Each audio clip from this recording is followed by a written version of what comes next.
Stop. Before you pick up a single brush this morning, I need you to hear something that most makeup tutorials will never tell you. The techniques you learned decades ago, the ones that felt polished and finished at 35, are not the same techniques that serve you now. Not because your face has gotten worse. Because your face has changed.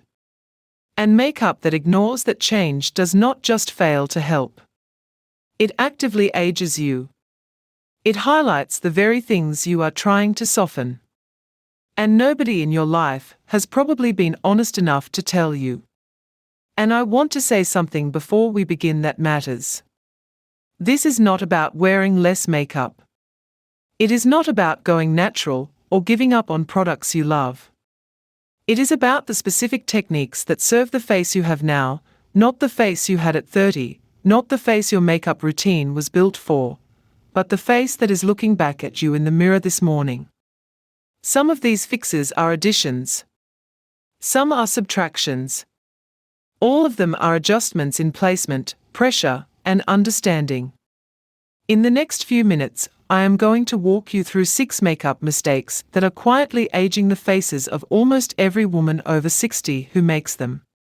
And every single fix costs nothing. Not one of these requires a new product or a visit to a counter. These are changes in technique, placement, and understanding, applied to what you already own. They start working the very next morning you apply them. And the number one mistake on this list, the one I am saving for last, is the one that affects every single face on this list, regardless of which of the other 5 you make. It is the foundation on which everything else either works or fails. Stay with me all the way to the end, because that last one is worth every minute of this video. Let us count down. Mistake number 6. Excessive use of highlighter. And this one is going to surprise some of you, because highlighter has been one of the most celebrated makeup products of the last decade. Every tutorial says it. Every beauty counter recommends it. And the advice is not wrong for everyone. But for women over 60, in the way that most of us were taught to apply it, highlighter is one of the most reliably aging things in our makeup bag. Here is what happens. Highlighter works by catching and reflecting light.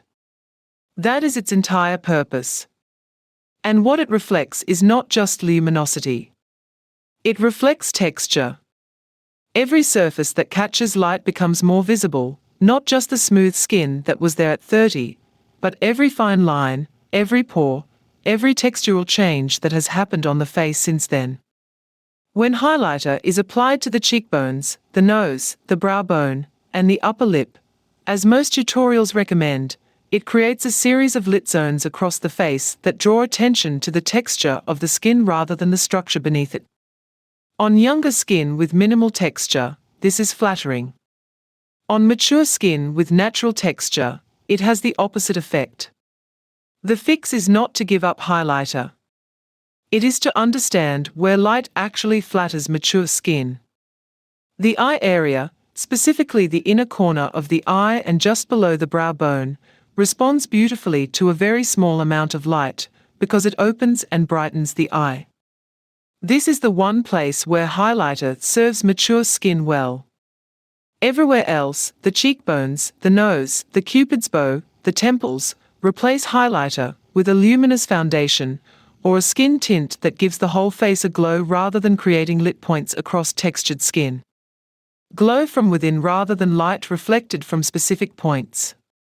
That is the principle. And the difference is visible in the first 3 seconds you look in the mirror. There is one more thing worth knowing about light and mature skin that changes how you think about this entirely. At 30, the skin has its own natural luminosity, a slight translucency, and glow that comes from the inside. Highlighter at 30 was essentially amplifying something that was already there. At 60, that natural luminosity has decreased. The skin is less translucent, less naturally radiant. Which means that when highlighter is applied to specific points on mature skin, it is not amplifying an existing glow, It is creating artificial bright points on a surface that is naturally more matte. And those artificial bright points, on a matte textured surface, read as exactly what they are: product on skin, not glow from within. This is why the same highlighter that made you look radiant at 35 makes you look over-highlighted at 60. The skin it was designed to amplify is no longer the same skin. And if that one just made you look at your highlighter differently, stay with me. Because mistake number 5 is one that almost every woman over 60 makes without realizing it, and the fix takes exactly 10 seconds once you know what you are looking for. Mistake number 5. Mascara buildup. Stop applying mascara the same way you always have. Here is what happens to mascara on mature lashes. Lashes after 60 are typically finer, more sparse, and sometimes shorter than they were at 40. The mascara that worked beautifully on thick young lashes in one coat now sits differently on thinner mature lashes in the same coat. It clumps. It weighs the lashes down rather than lifting them. It makes the lashes look heavier and older rather than fuller and more open. And then the natural response is to apply a second coat, or a third, to compensate for the lack of volume, which makes the clumping and weighing worse rather than better. There is also the lower lash question. Many women over 60 continue to apply mascara to lower lashes as a matter of habit, because this is what they have always done. But mascara on lower lashes after 60 does something specific and consistently unflattering. It draws a dark horizontal line across the lower lid that brings the eye downward and makes the eye look smaller, more tired, and heavier. The same technique that balanced the eye at 30 creates visual heaviness at 60. The fix has two parts. First, one coat of mascara on the upper lashes only, and curl those lashes before applying, because a curled lash reflects more light and lifts the eye in a way that multiple coats of uncurled mascara cannot. Second, skip the lower lash entirely or use the absolute minimum, a single pass with a dry wand, not a loaded one. The lower lash line, left clean or nearly clean, reads as more rested and more open than one weighed down with product. It is a reversal of the habit you have had for years, and the results are immediate. One more specific detail on mascara that makes a visible difference on mature lashes. The wand matters, and how you wipe it matters. Before applying, wipe the mascara wand on a tissue once. This removes the excess product that causes clumping, and it is the single most effective thing you can do to prevent the heavy, loaded look that ages the lash line on mature eyes. A wand that has been wiped once delivers a thin, defined coat that separates lashes rather than binding them together. And for the curl step, always curl before mascara, never after. Press the curler at the root and hold for 8 to 10 seconds, then release. Do not pump. Do not clamp multiple times. One firm hold at the root, one gentle squeeze at the mid-lash, and the result is a lift that no amount of mascara volume can replicate. Before mistake number 4, the number 1 is still waiting. And I want to remind you that what I am about to describe in tip number 1, the one about foundation, changes everything else on this list. Without getting that right, none of the other 5 work as well as they should. So stay with me. Mistake number 4. Pen-style thin eyebrow brush. Stop drawing your eyebrows with a hard pencil line. Here is what a pencil-drawn brow does on a mature face. The pencil creates a hard, opaque line of defined color in the shape of a brow. This line has edges. Those edges are crisp and clearly defined. And a hard-edged line on a mature face, where the skin has softened, where the brows themselves may have thinned or lightened, reads as drawn rather than natural. It reads as a statement of where the brow is rather than an enhancement of the brow that is actually there. And a drawn-on brow, no matter how precisely drawn, sits on top of the face rather than within it. The effect is to make the face look older rather than polished, because the contrast between the hard defined brow line and the softer, naturally aged skin around it creates a visual inconsistency that the eye reads as artificial. At 30, a pencil brow was barely noticeable because the skin around it was similarly defined. At 60, the same pencil brow becomes the most defined feature on the face for all the wrong reasons. The fix is to change both the tool and the technique. Replace a hard pencil with a fine-tip brow pen or a brow powder. A powder especially creates softness. It can be applied with a light angled brush in short feathery strokes that mimic the direction of real brow hairs rather than drawing a solid line. The result is a brow that looks like more of what you already have rather than a drawn shape above it. And slightly thicker than you might be used to. Sparse or very thin brows after 60 read as aging rather than refined, because they remove a feature that provides structure and expression to the face. Slightly fuller, naturally placed, softly applied. That is the brow that serves a mature face. One more detail about brow color that most women over 60 get consistently wrong. As hair lightens and grays, brow products should lighten too, not match the original hair color that no longer exists on the head, but match the current brows and complement the current hair. A brow product that is 1 or 2 shades darker than the existing brow hair is ideal. For women with fully silver or white hair, a soft taupe or light ash gray brow color often reads as more natural than any brown tone. The brow that matches and complements the face as it is today, rather than the face it was 20 years ago, is the brow that looks the most natural and the most intentional. Now, halfway through, the number 1 is still waiting. Mistake number 3. Wrong blush placement. Stop applying blush where you applied it at 30. The conventional blush placement that most of us were taught, along the cheekbone, sweeping toward the temple, was designed for a face in its 30s and 40s.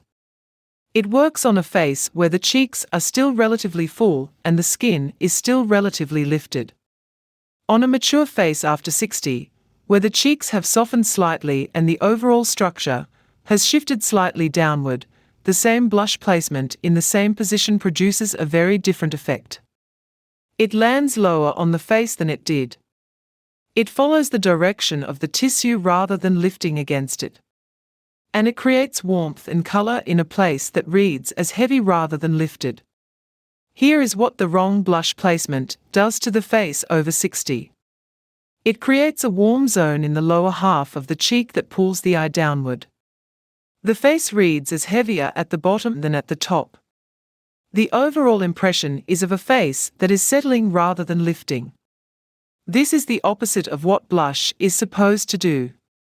The fix is to move the blush upward. Not just to the cheekbone but higher, toward the outer eye area, the temple, and across the upper cheek rather than the lower. The goal is to place color where the face was naturally flushed at 30, which was higher and closer to the eye. When the warmth is in the upper face, the eye reads that warmth as lift. The face looks more awake, more alive, and younger simply because the warm color is in the right zone. It is the same product, the same amount, the same color, only the placement has moved. And the difference is the difference between a face that reads as tired and one that reads as rested. One more detail on blush that most tutorials skip. The finish matters. A matte blush after 60 can settle into fine lines and look dry and dusty rather than fresh. A cream blush or a satin finish powder blush sits on the skin rather than settling into it. If you are applying a powder blush over mature skin, tap the brush rather than sweep it. The tapping motion deposits color more gently and more naturally than a sweep. Going 1 shade lighter and 1 degree warmer than what you have been using almost always reads as more natural on mature skin, because it works with the skin's current undertone rather than against it. 2 mistakes left. And the number 1 is still coming. Mistake number 2. Excess powder. Stop powdering your face the way you have always powdered it. Powder has done one thing for generations of women. It sets foundation, controls shine, and gives the face a finished matte appearance. And for younger skin, this is largely a benefit. But here is what powder does to mature skin that no one talks about enough. Powder is a drying agent. Its entire mechanism is to absorb moisture and oil from the skin's surface. On skin after 60, which already produces significantly less natural oil than it did at 40, powder continues to remove what little natural moisture the skin surface has. The result is skin that looks drier, more textured, and more lined within an hour of application than it did immediately after application. The powder has not set the makeup. It has set the fine lines. There is also the settling issue. Powder particles, over the course of a morning, migrate into fine lines and the creases around the eyes, nose, and mouth. By mid-afternoon, the areas that were smoothed by foundation in the morning have become more pronounced rather than less. The powder has collected in exactly the lines you were trying to minimize. This is the cake-wire look that no one intends and everyone eventually experiences after 60. The fix is not to eliminate powder entirely. It is to powder less, more strategically, and with lighter touch. If you need powder, apply it only where you actually get shine, typically the nose, the center of the forehead, and the chin. Leave the cheeks, the eye area, and the fine line zones without powder whenever possible. Use the minimum amount, a light press with a damp sponge rather than a sweep with a brush, and use the finest, most finely milled powder you own. A light translucent powder applied with a damp sponge presses into the skin rather than sitting on top of it, and produces a finish that does not settle into lines the way a dry powder brush application does. Less powder, better placed, more gently applied. That is the correction that makes foundation look as good at noon as it did at 8 in the morning. Mistake number 1. Wrong foundation shade. Stop wearing a foundation that is the wrong tone or the wrong formula for the skin you have now. Most women over 60 are wearing foundation that was matched to their skin years ago. The skin has changed since then. The undertones have shifted. The texture is different. The amount of natural radiance the skin produces has changed. And a foundation that matched perfectly at 40 can look completely wrong at 60, not because the product has changed, but because the face beneath it has. Here is the most common specific problem. Foundation that is too pink, too peachy, or too warm for the current undertone of the skin sits on top of the face in a way that reads as mask-like rather than skin-like. It creates a visible difference between the color of the face and the color of the neck, a line of demarcation at the jaw that immediately reads as foundation. And foundation that reads as foundation, rather than as skin, is doing the opposite of its job. The second most common problem, foundation with too much coverage. Full coverage foundation after 60, regardless of tone, tends to sit in fine lines, look heavy on the face, and remove the natural variation in skin tone that makes skin look alive and real.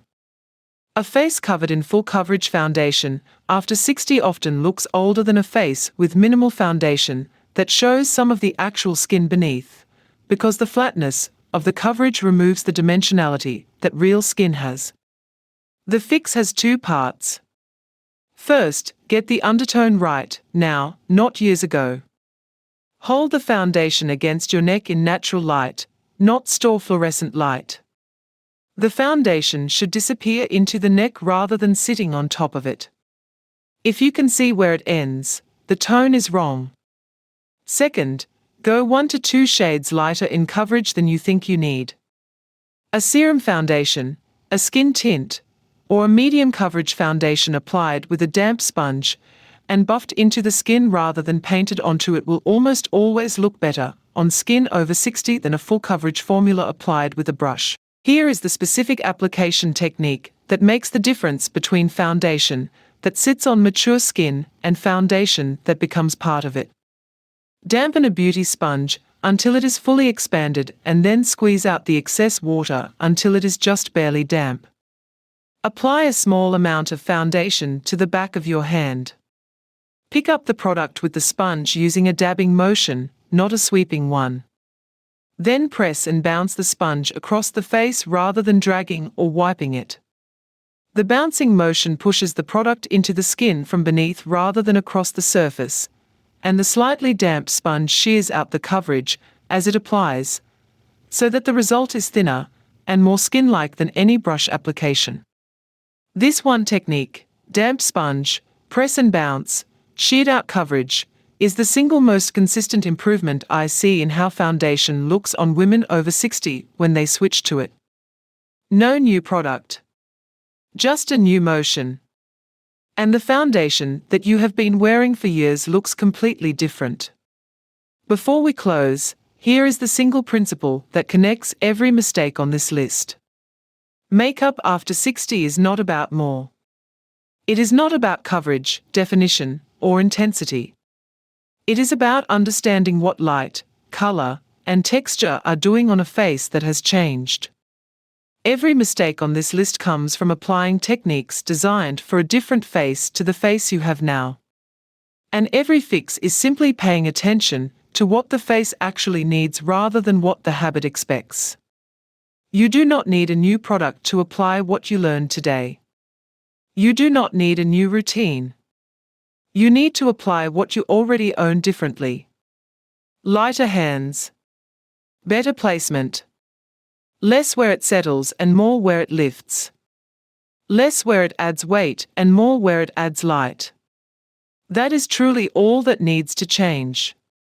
Before you pick up a brush tomorrow morning, I want you to do one thing. Stand in front of your mirror in natural light and look at your face without any makeup for 30 seconds. Really look. Notice where the skin has the most natural warmth. Notice where it looks most tired. Notice where the eyes look most alive and where they look most heavy. This 30-second observation tells you more about what your makeup should be doing than any tutorial can. Your face is telling you what it needs. The makeup is the answer to that conversation, not a formula applied regardless of the question. Pick one mistake from this list. The one where you thought, "That is me. That is exactly what I do every morning." Start there tomorrow. Come back and tell me what you noticed. I read every single comment that comes in on this channel, and I genuinely mean that. If this helped you, share it with one woman in your life who deserves to know this. No explanation needed. Just send it. She will understand completely why you thought of her. And if you are not subscribed yet, do it now. Because next week, I am walking through the 6 hair color mistakes that quietly age every woman over 60 who makes them. You will not want to miss that one. You have been sitting at a mirror every morning for decades, applying the same routine with the same products in the same way. And the face in that mirror has quietly changed around the routine without the routine changing to meet it. That is not failure. That is just time. And the gap between what your routine has been doing and what your face actually needs right now is exactly what today was about closing. You are not running out of beauty. You are not running out of options. You are simply at the point where a small amount of the right knowledge matters more than any product ever could. And today you got that knowledge for free. Tell me below, which of these 6 makeup mistakes did you recognize in your own morning routine? And which one are you going to correct first tomorrow?